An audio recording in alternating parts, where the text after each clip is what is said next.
Guys, ngayon magigisa ako guys ng, hindi pala pero igigisa ko muna siya guys. Gagataan ko tong papaya na may manok, magnolia to mga guys. Ito na yung ating luya at sibuyas bawang. Ngayon guys, kukuha pala ako dito ng isang pouch na kukumama. Tama na tong maliit. May malaki ako dyan guys. Ayan. Tama na to guys na isang maliit. Ilang ba to? Ilang ml tong ating kukumama.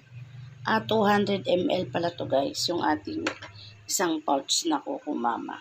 Pala guys, nakapag na ako. Nalagyan ko na to ng konting mantika. Eto, magigisa na tayo ng bawang, sibuyas at luya.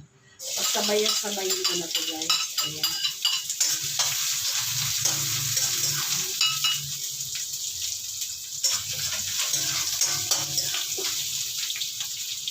Guys, okay na yung bawang, sibuyas at luya. Itutunod ko na yung manok. Ito na yung ating manok.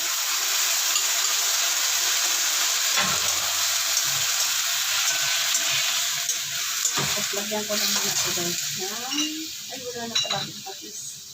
Kukuha mo lang akong patis guys. Ito guys, maglalagay tayo ng crack na paminta. Ayan. Tapos, konting asin. Tapos, lagyan ko to guys ng konting patis. Ayan, konti lang siya guys. Tapos, ilalagay ko na guys to. Ayan, tatakpan ko muna to guys. Ayan.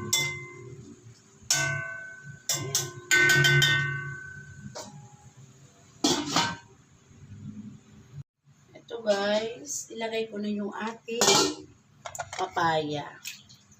Yung ating papaya, sabay ko na yung sili. Ayan. Pag medyo na tuyo guys yung sabaw, saka ko ilalagay yung kukumama. Ayan na yung ating palambutin ko muna. Masarap sana ito pala guys. May tawag dito. Yung yung tanglad, yung lemongrass. Kaya lang wala naman ako guys. Ayan, lagay muna natin. Takpan muna natin para lumambot yung ating papaya. Ito guys, ilalagay ko na yung ating kukumama. Ayan. Ayan. Ako guys. Kasi sayang.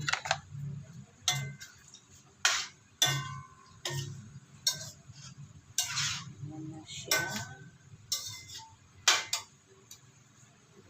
Ayan guys, yung ating ginataan na papayang may manok.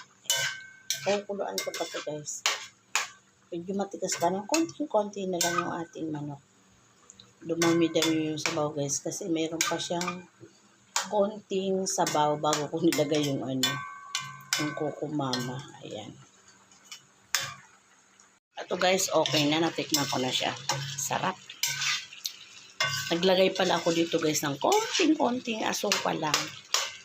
Ayan, sarap guys. Okay na to. Ang ulam namin ngayong gabi. Ginataan na manok na may papaya.